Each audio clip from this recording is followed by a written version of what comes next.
বিসমিল্লাহির রহমানির রহিম।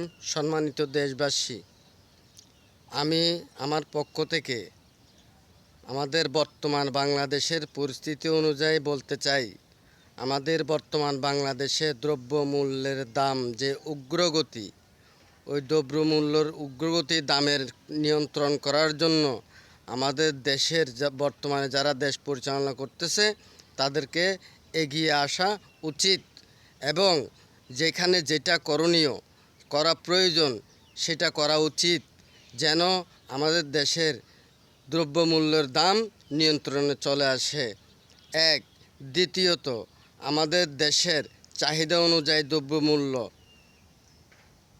উৎপাদন বাড়ানো উচিত। সে উৎপাদন বাড়াবার জন্য আমাদের দেশের বর্তমান পরিচালনা যারা করে তাদেরকে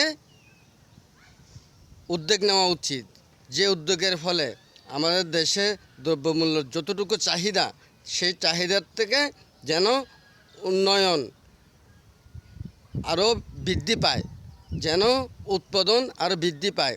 সেগুলো করার জন্য যথেষ্ট পরিমাণ নিয়ম শৃঙ্খলা আছে এবং সেগুলো চেষ্টা করলে অবশ্যই সেগুলো করা যাবে।